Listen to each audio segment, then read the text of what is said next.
वेदास्तथा स्मृतिगिरो यमचिन्त्य शक्तिं सृष्टिस्थितिप्रलयकारणमामनन्ति तं श्यामसुन्दरमविक्रियमात्ममूर्तिं सर्वेश्वरं प्रणतमात्रवशं भजामः। अज्ञाननिरधिरुपैति यया विशोषं भक्तिः परापि भजते परिपोषमुच्चैः तत्त्वं परं स्फुरति दुर्गममप्यजस्रं साद्गुण्यभृत्स्वरचितां प्रणमामि गीतां। नारायणं नमस्कृत्य नरं चैव नरोत्तमं देवीं सरस्वतीं व्यासं ततो जयमुदीरयेत्। हरे कृष्ण कृष्ण कृष्ण हरे हरे, हरे राम राम राम हरे हरे। गीता मंजरी का यह 192वां अंक है। हम लोगों ने विगत अंक में श्लोक संख्या 5.18 और 5.19 का अनुशीलन किया, जिसमें भगवत ज्ञान को प्राप्त कर अविद्या से मुक्त हो चुके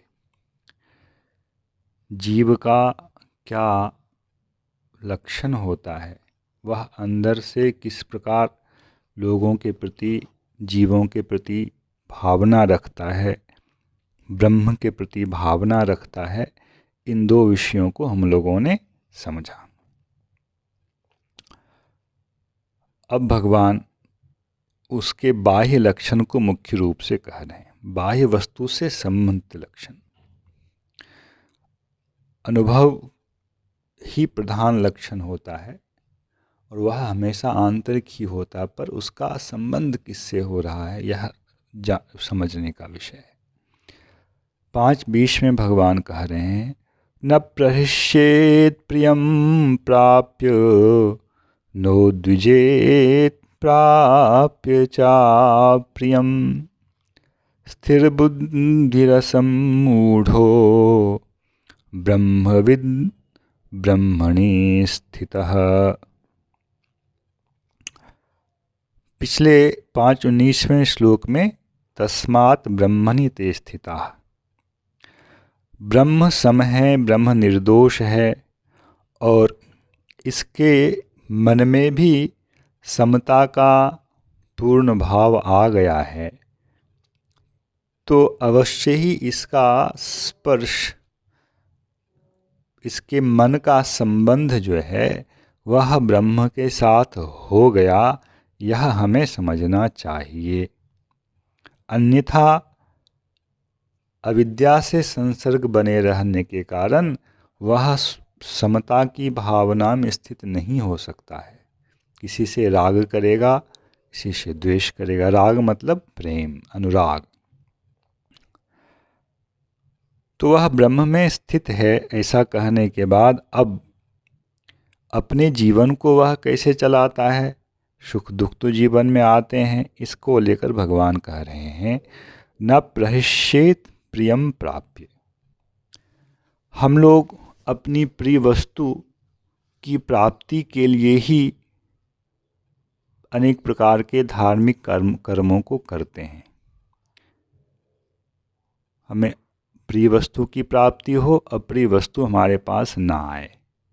किंतु ज्ञानी अब इस प्रकार की कोई कामना ही नहीं करता, ना द्वेष्टि ना कांक्षति, कोई कामना नहीं करता है। वह यह भी नहीं करता है कामना कि अप्रिय हमसे दूर हो जाए और प्रिय की हमें प्राप्ति हो जाए, क्योंकि वह सम हो चुका है। प्रियम प्राप्य न प्रहृष्येत, यदि उसे प्रिय वस्तु की प्राप्ति हो गई, जो सबको प्रिय होता है वही उसको हम प्रिय समझें। धन मिल गया, अच्छे लोग मिल गए, अच्छा घर है, ये सब वस्तुएं सबको अभिलषित होती हैं। इन वस्तुओं के प्राप्त होने पर भी वह हर्षित नहीं होता है, क्योंकि वह समता में स्थित है। न नो द्विजेत प्राप्य च अप्रियम, न ही कोई अप्रिय वस्तु उसको प्राप्त हो जाए, अप्रिय परिस्थिति आ जाए, अप्रिय घटना हो जाए, तो इसके द्वारा वह उद्विग्न हो जाता, उसका मन बहुत खराब हो जाता है। ऐसा नहीं होता है, क्योंकि वह क्षमता में स्थित हो गया। ब्रह्म में स्थित होने का यह लक्षण है कि वह प्रिय वस्तु को प्राप्त करने से कभी हर्षित नहीं होगा, और अप्रिय वस्तु की प्राप्ति से वह कभी उद्विग्न नहीं होगा, परेशान नहीं होगा। क्यों? स्थिर बुद्धि ही, बुद्धि शब्द का यहाँ पुनः अर्थ जो है, हमें प्रज्ञा ही करना चाहिए। दूसरे अध्याय में जब अर्जुन ने प्रश्न किया है स्थित प्रज्ञस्य का भाषा समाधिस्थस्य केशव स्थितिधि किम प्रभाषेत किम आशीत ब्रजेत किम, यहाँ भगवान ने जो कुछ श्लोकों में स्थित प्रज्ञ के लक्षणों को कहा था, वही विषय यहाँ भी है। उसका एक लक्षण यहाँ भगवान ने कहा, न प्रहिष्येत प्रियम प्राप्य नो द्विजेत प्राप्य चाप्रियम, किंतु वहाँ भगवान ने विस्तार से कहा है, प्रजहाति यदा कामान, सारी कामनाओं का जब वह त्याग कर देता है, आत्मन्येवात्मना तुष्टः, यही है ब्रह्म में ब्रह्म की स्थिति, जीवात्मा की स्थिति, तभी स्थित प्रज्ञस्तदोच्यते, तब वह स्थित प्रज्ञ कहलाता है। दुखेश अनुदिग्न मना, यही यहाँ कहा गया, अप्रियम प्राप्य नो द्विजेत, दुख अप्रिय होता है, तो जिसको दुख की प्राप्ति हो और वह उद्विग्न ना हो, और सुखेशु विगतस् प्रिय, प्रिय को प्राप्त करने से व्यक्ति सुखी होता है, सुख की उसको कोई कामना नहीं है, न वह हर्षित होता है। वीत राग भय क्रोध, उसमें न तो अनुराग है, न तो किसी वस्तु के खो जाने का भय है, न वस्तु के प्राप्त में बाधा होने से क्रोध है। तो ऐसे मुनि को स्थित धीह कहा गया, वही है स्थिर बुद्धि। तो ये शब्द जो हैं प्रज्ञा को लेकर के, मन बुद्धि जो बाह्य अंतःकरण के आवरण है, इसमें भी चंचलता और अचंचलता होती है, वह तो है ही, पर जो मुख्य आधार है जहाँ ये चंचलताएं काम करती हैं, वह तो जीवात्मा की प्रज्ञा है, धर्मभूत ज्ञान है, जिसका संसर्ग इन बाह्य आवरणों से होता है। मुख्य रूप से स्थिरता का संपादन वहाँ करना है। मन बुद्धि जो बाह्य हैं, ये भी स्थिर होते हैं, और जो हृदय में जहाँ अविद्या के साथ प्रज्ञा का गठबंधन है, वह मुख्य स्तर है जहाँ जीवात्मा सुखी दुखी होता है। मन का सुखी दुखी होना भी एक है, और एक जीवात्मा का भी सुखी दुखी होना है। जब हम स्वप्न में नहीं, सुषुप्ति में रहते हैं, तब भी हम सुख में रहते हैं। उस समय मन जो है वह कार्य नहीं करता है, मन बुद्धि दोनों लीन हो जाती हैं, किंतु उस समय जो सुख का अनुभव होता है वह जीवात्मा को होता है। इसलिए जीवात्मा में सुख लेने की प्रवृत्ति है, वह उसकी धर्मभूत प्रज्ञा है, और जागृत की अवस्था में मन बुद्धि से संयुक्त होने के बाद वह चंचल हो जाता है। मन चंचल हो, बुद्धि चंचल हो, तो उसका असर होता है। तो बाह्य जो आवरण मन और बुद्धि है, इसका भी शांत होना वहाँ आवश्यक होता है। तो इस प्रकार से जो दूसरे अध्याय में भगवान ने श्रुति विप्रतिपन्ना ते यदा स्थास्यति निश्चला समाधा वचला बुद्धिस्तथा योगम अवाप्स्यसि, यह भगवान ने कहा था, जब समाधि में तुम्हारी बुद्धि अचल हो जाएगी तो तुम योग को प्राप्त होगे। इसी विषय को भगवान यहाँ स्पष्ट कर रहे हैं इस रूप में संक्षिप्ततः, कि वह ब्रह्म में स्थित हो गया, निर्दोषम ही समम ब्रह्म तस्मात् ब्रह्मणि ते स्थिता, वह ब्रह्म में स्थित हो गया। अब वह प्रिय को प्राप्त कर हर्षित नहीं होता है, अप्रिय को प्राप्त कर उद्विग्न नहीं होता है। क्यों? क्योंकि उसकी बुद्धि स्थिर हो गई है, उसकी प्रज्ञा स्थिर हो गई है। असम्मूढ़, अज्ञान के कारण अहंकार जो उत्पन्न होता है, वह अहंकार इस देह में प्रयुक्त होकर के मैं देह हूँ, मैं ब्राह्मण हूँ, मैं अमुक हूँ, इस प्रकार के तमाम अभिमान उसके अंदर उपस्थित होते हैं। तो असम्मूढ़ जब कहा जाता है तो यही भाव है कि अब उसमें ज्ञान का प्रवेश हो जाने के कारण अविद्या के जितने भी फल थे, मोह, अहंकार, ये सब उसके समाप्त हो गए। स्थिर बुद्धि असम्मूढ़ो ब्रह्मवित्, अब उसने ब्रह्म का अनुभव कर लिया और ब्रह्मणि स्थितः, ब्रह्म में ही वह स्थित हो गया। इस प्रकार से उसने योग की दशा को प्राप्त कर लिया। तो ये सारी बातें तो अभी भगवान ने बाह्य वस्तुओं के सापेक्ष की। ठीक है, इतना ही होता है? कहते भगवान कहते नहीं, यह तो एक स्थिति है, किंतु उसके अंदर और कुछ प्राप्त होता है। वह क्या है? भगवान कह रहे हैं, बाह्यस्पर्शेष्वशक्तात्मा विन्दति आत्मनि यत् सुखम् स ब्रह्मयोगयुक्तात्मा सुखमक्षयमश्नुते। इस श्लोक का अन्वय थोड़ा टेढ़ा है, दो प्रकार से इसके अर्थ संभव हैं। पहले इस प्रकार से समझें, सीधा सीधा जो अन्वय हो रहा है, बाह्य स्पर्शेषु असक्तात्मा। बाह्य स्पर्श कहा गया रूप रस गंध, जो विषय हैं जिसको लेने की लालसा, जिनके उपभोग की लालसा सदा हम लोगों के हृदय में विद्यमान रहती है अविद्या के कारण। उन बाह्य विषयों में असक्त आत्मा, अब उसकी कोई आसक्ति नहीं है। ऐसा जो व्यक्ति है, उसका चित्त इन विषयों में आसक्त नहीं है, ऐसा जो व्यक्ति है, विन्दति आत्मनि यत् सुखम, ऐसा होने से भी वह एक सुख प्राप्त करता है। जैसे अभी चर्चा की गई, जो हम लोगों की गाढ़ी निद्रा की अवस्था है, उस समय इंद्रियां भी हमारी काम नहीं कर रही होती हैं, मन भी काम नहीं कर रहा होता है, मन भी पूर्ण रूप से लीन हो जाता है, सुषुप्त हो जाता है, बुद्धि भी नहीं होती है, बाह्य विषयों का कोई ज्ञान नहीं होता है, स्वप्न भी नहीं होता, इसलिए स्वाप्निक वस्तुओं का भी ज्ञान नहीं होता है। तो हम बाह्य स्पर्श से विमुक्त हैं, उसमें हम आसक्त नहीं रहते। उस समय हमें क्या होता है? हमारा अनुभव होता है, मैं सुखपूर्वक सोया।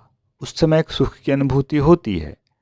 तो उस सुख को लक्ष्य करके यहाँ भगवान कह रहे हैं, बाह्य स्पर्शेषु असक्त आत्मा विन्दति आत्मन यत् सुखम। आत्मा में एक सुख है, वह उस समय उसको प्राप्त करता है, किंतु उस सुख में और समाधि के सुख में अंतर है। इसलिए दोनों में दोनों को अलग अलग समझना चाहिए। वह अविद्या के कारण ही सुख की प्राप्ति हो रही है। अविद्या दूर नहीं हुई है सुषुप्ति में, अविद्या है, किंतु समाधि में अविद्या दूर हो जाती है। अविद्या के दूर हो जाने पर जो आत्मा से संबंधित, जीवात्मा से संबंधित सुख है, पहले उसको कहा भगवान ने। जीवात्मा के स्वरूप का अनुभव, यह एक अनुभव है, तो उस जीवात्मा के स्वरूप में भी किंचित परिमाण में अपना एक सुख है। तो बाह्य विषयों में असक्त जो आत्मा है, वह अपने स्वरूप में ही जिस सुख की प्राप्त करता है, वह पुनः स ब्रह्म योग युक्त आत्मा, वह यदि ब्रह्म से योग युक्त हो जाए, तब स ब्रह्म योग युक्त आत्मा सन, पहली स्थिति में ब्रह्म योग युक्त आत्मा नहीं कहा, केवल हम प्रकृति से वियुक्त भी हो जाएं, तब भी आत्मा में एक सुख है जिसका सामान्य पहचान हम लोग सुषुप्ति की दशा में कर सकते हैं। सामान्य रूप से समाधि की दशा सुषुप्ति की दशा में अंतर है। समाधि की दशा में अविद्या का प्रभाव नहीं है और सुषुप्ति की दशा में अविद्या का जबरदस्त प्रभाव है। किंतु अविद्या सुख नहीं दे रही होती, वह सुख जो है आत्मा में है, किंतु विषय से संसर्गित नहीं है, इसलिए आत्मा सुख देने में समर्थ है। किंतु जब अविद्या से मुक्त होकर के वह जीवात्मा ब्रह्म से युक्त हो जाएगा, ब्रह्म योग युक्त आत्मा, सुखम अक्षयम अश्नुते, आत्मा में जो उसका सुख था वह अक्षय सुख नहीं था। अक्षय का मतलब है यहाँ असीम नहीं था। अक्षय सागर का मतलब होता है मगर इतना जल है कि उसको हम उलीच नहीं सकते। आत्मा का सुख अल्प सुख है और ब्रह्म का सुख महद सुख है। इसलिए भगवान यहाँ करें सब ब्रह्म योग युक्त आत्मा, केवल जीवात्मा के स्वरूप की अनुभूति नहीं, बल्कि जब ब्रह्म के स्वरूप की अनुभूति वह कर लेगा, करता है, तो वह अक्षयम सुखम अश्नुते, अक्षय सुख को प्राप्त करता है। यह उसका आंतरिक फल है। बाहर सुख दुख नहीं हो रहे हैं, वह सम है, यह सब बाह्य विषयों को लेकर है। ब्रह्म से संपर्क का मुख्य फल क्या है? ये सब गौण फल हैं, बाह्य फल हैं। मुख्य फल यह है कि वह अक्षय सुख को प्राप्त करता है और इसी अक्षय सुख को भगवान ने दूसरे अध्याय में प्रारंभ में अर्जुन से कहा है। क्या कहा है? मात्रा स्पर्शास्तु कौन्तेय शीतोष्ण सुख दुखदा। मात्रा स्पर्श, यहाँ यही है बाह्य स्पर्शे, बाह्य स्पर्श। रूप रस गंध इत्यादि का जो स्पर्श है वह शीत उष्ण इत्यादि सुख दुख को देने वाले हैं और वे आने जाने वाले हैं। आप आगमा पायनो नित्यास्तांस तितिक्षस्व, उसका तुम सहन करो, उसे सहन करो। यमहीन व्यथयन्ते ते पुरुषम पुरुषर्षभ सम दुख सुखम धीरम। जिसको ये सब व्यथा नहीं देते हैं हे पुरुषर्षभ, पुरुषश्रेष्ठ, और वह सुख और दुख में सम हो जाता है, वह धीर है, वही पंडित है। स अमृतत्वाय कल्पते। यहाँ जो भगवान ने अमृतत्व की बात कही है उसी को यहाँ भगवान सुखम अक्षयम अश्नुते ऐसा कह रहे हैं। ब्रह्म से युक्त होने का गौण फल है सुख दुख में समता इत्यादि, और मुख्य फल है उस अक्षय सुख की प्राप्ति। यह तो एक प्रकार का अन्वय हुआ बाह्य स्पर्श से विमुक्त जीवात्मा के अपने स्वरूप में जो सुख है उसको लाभ कर लेने के बाद वह जब ब्रह्म से युक्त होता है तब वह अक्षय सुख को प्राप्त करता है, असीम सुख को प्राप्त करता है। दूसरा अन्वय इस प्रकार से इसका होगा, बाह्य स्पर्शेषु अशक्त आत्मा तो वैसा ही है, बाह्य रूप रस गंध इत्यादि में वह आसक्त नहीं है। आत्मनि यत् सुखम, आत्मनि परमात्मनि, परमात्मा में जो ये सुख है तत्सुखम अक्षयम, वह सुख अक्षय है। और ब्रह्म योग से युक्त जो आत्मा है तम अक्षयम सुखम अश्नुते, वह परमात्मा से संबंधित उस अक्षय सुख को प्राप्त करता है। सीधे सीधे इस प्रकार का अन्वय हुआ, जीवात्मा के सुख का बीच में व्यवधान नहीं आया अन्वय में।